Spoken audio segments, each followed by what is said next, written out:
प्रश्न उठता है कि भगवान किसको कहते हैं, भगवान किसको कहते हैं। भाई आप सब भगवान को पूछते हैं ना, तो भगवान किसको कहते हैं। आप सब सनातनी हो तो भगवान किसको कहते हैं, बता सकता है कोई, भगवान किसको कहते हैं। भाई डेली आप लोग पाठ पूजा हवन जप तब पता नहीं क्या क्या कर रहे हैं। जिसके 4 हाथ होते हैं क्या वो भगवान होता है। 4 हाथ तो भगवान के दूतों के भी हैं, पार्षदों के भी हैं, जय और विजय उनके भी 4 हाथ हैं, वो भगवान है। आजकल हमारे सनातन धर्म में यही विडंबना बड़ी है, लोगों को तो पता नहीं भगवान किसको कहते हैं। मैं खड़ा हो गया, मैं परमात्मा हूँ, मैं कल्कि का अवतार हूँ, कोई कह रहा है मैं ये अवतार हूँ, कोई बोला भगवान रामपाल होते हैं, कोई श्यामपाल होते हैं, धनपाल होते हैं, पता नहीं कौन कौन से पाल शुरू हो गए। अपने को भगवान कह रहे हैं और आप लोगों को पता ही नहीं भगवान किसको कह रहे हैं और मानने चले गए। और फिर आपके भगवान जेल की हवा खा रहे हैं, फिर कहते भगवान भी तो जेल में ही पैदा हुए थे इसलिए जेल गए हैं। तो भगवान किसको कहते हैं ये भी हमारे शास्त्र बताते हैं, भगवान किसको कहते हैं। हम ना जाने किस किस को भगवान मान बैठते हैं, जहां से हमारी थोड़ा मन की इच्छा पूरी हुई, हमारे जो मनोरथ है वो पूर्ण हुए, हमने उसी को भगवान मानना शुरू कर दिया। तो भगवान किसको कहते हैं, विष्णु पुराण में लिखा है। बोले भगवान के भग होते हैं 6 भग, जिसके अंदर समग्र रूप से हो वो भगवान। 6 भग क्या क्या है, ऐश्वर्यस्य समग्रस्य धर्मस्य यस्य शास्त्रिया ज्ञान वैराग्य योश्चैवा षड्नाम भग इति रण। बोले जिसके अंदर ऐश्वर्य हो, तो आप कहेंगे ऐश्वर्यशाली तो एक से एक बैठे हैं, यहाँ बड़े बड़े सेठ साहूकार बैठे हैं जो देश को 1 महीने तक अपनी जेब से खाना खिला सकते हैं, ऐसे ऐसे सेठ बैठे हैं।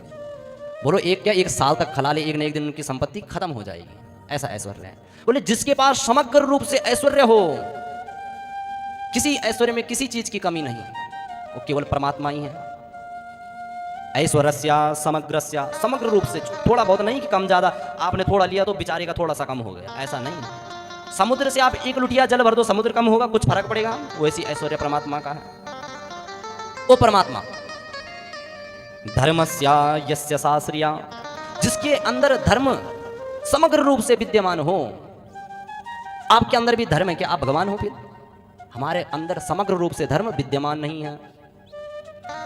अभी दया आ जाएगी दूसरे पे, व्यक्ति बड़ा दुखी है उसके ऊपर दया कर लेंगे, अपना धर्म का काम कर लेंगे, वहीं पे अपने ऊपर आपत्ति आएगी तो दूसरे को छोड़ के अपने को बचाने लग जाएंगे, तो कहां रह गया। समग्र रूप से जिसके अंदर धर्म विद्यमान ओ भगवान।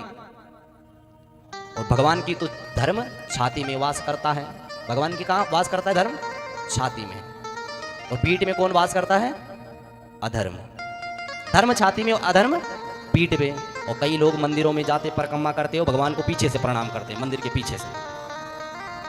बहुत से लोग जाते हैं, देखे होंगे आपने, मंदिर में परिक्रमा करेंगे, पीछे से कपार टेक लेंगे। तो आप भगवान के धर्म को प्रणाम नहीं करें, आप अधर्म को पीछे से प्रणाम कर रहे हो। तो कभी भगवान के पीछे से नहीं, मंदिर के आगे से भगवान को दंडवत प्रणाम करना चाहिए। तो धर्म भी भगवान के पास समग्र रूप से हैं, उनकी छाती में धर्म वास करता है। यस्य शास्त्रिया, श्री की तो बात ही क्या करना, स्वयं लक्ष्मी जिनकी पत्नी है भाई, हम भी उन्हीं से मांगते हैं। ज्ञान वैराग्य योश्चैवा, ज्ञान देखो स्वयं जो ब्रह्मा का हाथ पकड़ के चतुश्लोकी भागवत ब्रह्मा को देते हैं, जो वेदों का ज्ञान ब्रह्मा को देते हैं, उनका ज्ञान ऐसा है।